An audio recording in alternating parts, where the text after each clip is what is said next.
Stuart Oldfield from Field Research here. Today we're joined by Ben Willee, General Manager and Media Director at Spinach Advertising.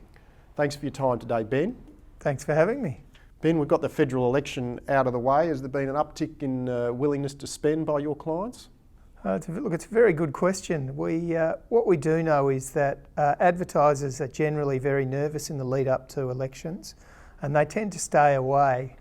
And we've seen that certainly in the lead up to this federal election, and that also compounded by the New South Wales state election. So the data at the moment suggests we've had a very, very bad 6 months compared to the same 6 month period in 2018.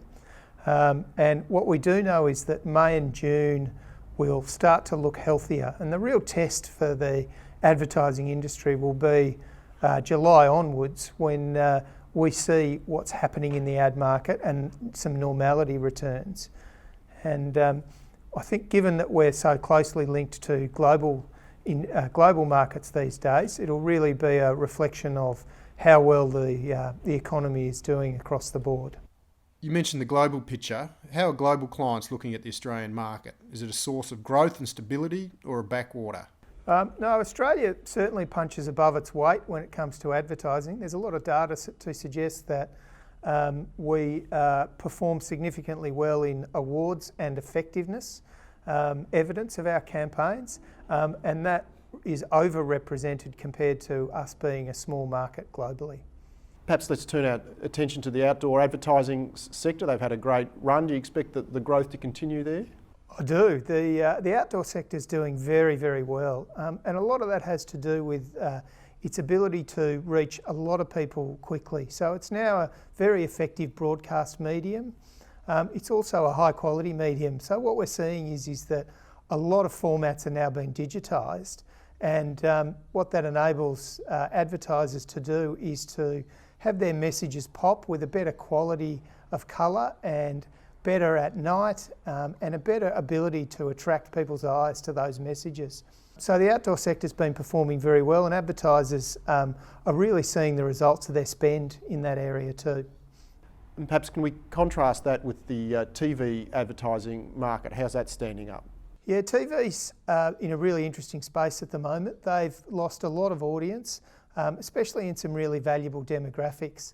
So the challenge we have as advertisers is sight, sound and movement is still the most effective way to communicate a message and to generate salience in people's mind. So TV will always be the fundamental part of what we do, or sight, sound and movement will be. What will happen is we'll just be much more screen agnostic. So you might be watching that on the big screen at home, you might be watching it on the small screen in bed, or on a tablet on the tram on the way to work. But the challenge will be for us in how and where we place those ads and how and where we find that audience. And what about radio? Is that still boring but beautiful? Yeah, I think it's quite interesting because they initially said that radio was going to get killed by TV, and then radio was going to get killed by the iPod, and then it was definitely going to be killed by streaming services. And what we've seen is not that case at all. Radio is a really important part of people's lives, and with commute times on the rise, we have no doubt that the medium's going to continue to be strong. And that's because the streaming services don't offer the bits that local radio does, which is news, weather, traffic, comedy, those sorts of things. What people tend to forget is the music is only one part of it. So the situation is as it is at the moment. I expect them to continue to grow at a modest pace. And total Australian ad spend over the next 12 months? What's your crystal ball telling you? My crystal ball is telling me that this year a really great result for 2019 would be flat against 2018, given the first few months of the year have been significantly back. So I suspect that we'll see a bit of growth in the back half, and whether it's enough to get us back to flat is yet to be seen, but it's a distinct possibility at this point. And Spinach has a diverse client book from the top end of town down. Is it patchy levels of confidence? Do you have to take a sector by sector approach, or is there some sort of level of confidence out there?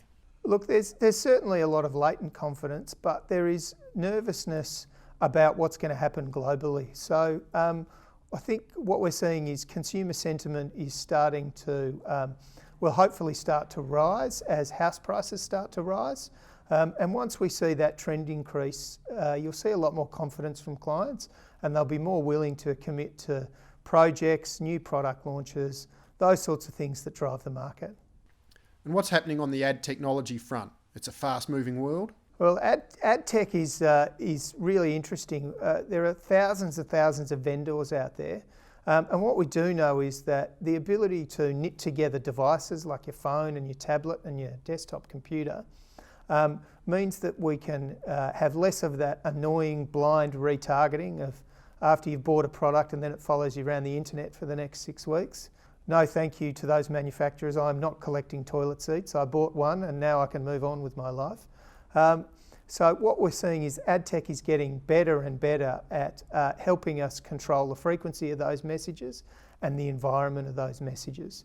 And what we're hoping for is more addressability in what we're doing. So we talk to the right people at the right time, the right number of times. And finally, ad rates amongst clients. Is that a story that remains under pressure? I mean, like any other market, a lot of ad inventory is a commodity and it is traded like a commodity. And in a lot of cases, we're seeing increased supply. Increased supply and flat demand means that we all know what's going to happen there and we all know what the impact on price is going to be. So especially in the outdoor sector, as they digitise more and more sites, they create much more inventory. And that's fine at the moment while the sector is growing and it's still delivering great results for advertisers. But at some point, that commoditisation is going to put real pressure on margin. All right, thanks for your time today, Ben. I hope you enjoyed that, everyone out there.